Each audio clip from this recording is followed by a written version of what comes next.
Welcome to Love and Lies Audio, where we present to you the untold tales of love, lies, and life after betrayal. Every heartbreak has a voice, and this is theirs. I used to think marriage was about trust, an invisible bond that held two people together through the ordinary rhythms of life. We weren't the most passionate couple, nor the flashiest, but I believed what we had was real, steady, reliable. We had a daughter, a modest house in the suburbs, and a routine that felt almost comforting in its predictability. If someone had asked me back then, I would have said we were happy. Not perfect, but content. That's what made the betrayal so devastating. It wasn't just that my wife broke my trust. It was that she used the very fabric of our family life, the people closest to us, as the stage for her deceit. It began innocently enough. My wife suggested hiring a babysitter. Parenting had been exhausting, and I knew she felt the weight of it more than I did since I worked long hours.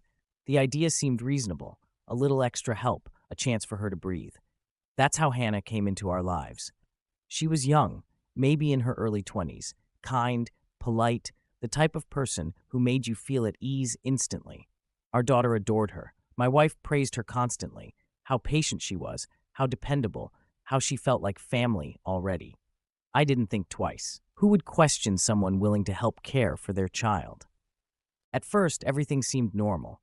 Hannah came by a few afternoons a week. She'd play games, help with bedtime routines, give my wife time to herself. But as the weeks passed, I noticed something, a shift in the atmosphere of our home. It was subtle at first. My wife seemed more relaxed whenever Hannah was around, smiling more, her laughter lighter. I thought it was simply the relief of having help. But sometimes I'd catch her watching Hannah with an intensity that didn't look like gratitude. It looked like longing. I brushed it off, told myself I was reading into things. But then came the schedule changes. My wife asked Hannah to come more often, late evenings, weekends, even during times when our daughter was already at daycare. She said she needed Hannah to cover for errands or to catch up on rest. And I believed her. I wanted to believe her. I wanted so badly to trust that nothing was wrong that I ignored the growing pit in my stomach. Until one ordinary Thursday shattered everything. I'd had a meeting canceled at work and decided to come home early. It wasn't planned. I just thought I'd surprise my wife and daughter with takeout and maybe enjoy an early family evening. Pulling into the driveway, I felt a small flicker of excitement. But the moment I stepped inside, something felt off. The house was quiet. Too quiet. Our daughter's laughter usually echoed through the halls, or music played faintly from the kitchen. That day, nothing. Her shoes weren't by the door. My wife had told me she'd be home resting. Hannah wasn't scheduled until later, yet both of their shoes were lined neatly at the entryway. Then I heard it. Soft laughter, drifting down from upstairs, a sound I recognized intimately, except it wasn't shared with me. At first, denial flooded me. Maybe it was the television. Maybe I was imagining it. But as I stood frozen in the entryway, the laughter came again, low, breathless, unmistakably intimate. My legs felt like lead as I forced myself up the stairs. The hallway stretched endlessly, every creak of the floorboards a betrayal of my presence. My heart pounded so loudly I thought it would give me away. And then I saw it, the bedroom door, slightly ajar, a shaft of light spilling into the hallway. I shouldn't have looked.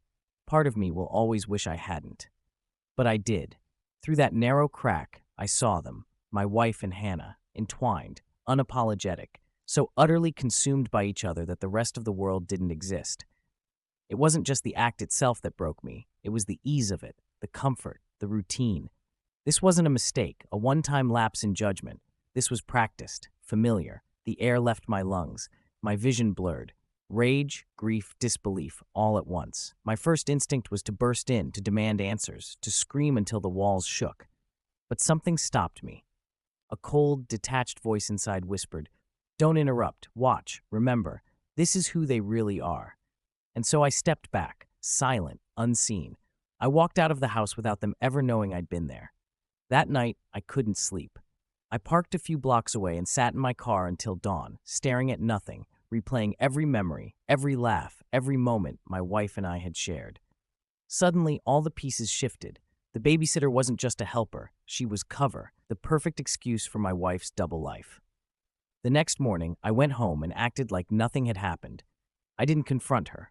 Not yet. Instead, I began to observe, to collect, to plan. For weeks, I became a silent witness in my own home.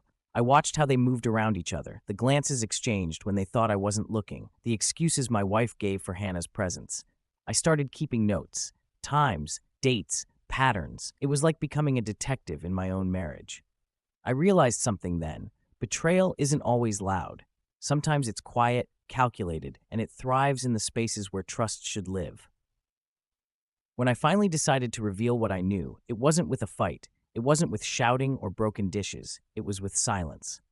One evening at dinner, my wife sat across from me, sipping wine, pretending life was normal. I placed a single photograph on the table, a photo I had taken through the crack of our bedroom door.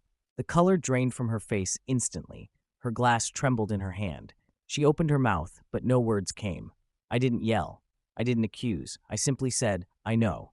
The silence that followed was heavier than any scream.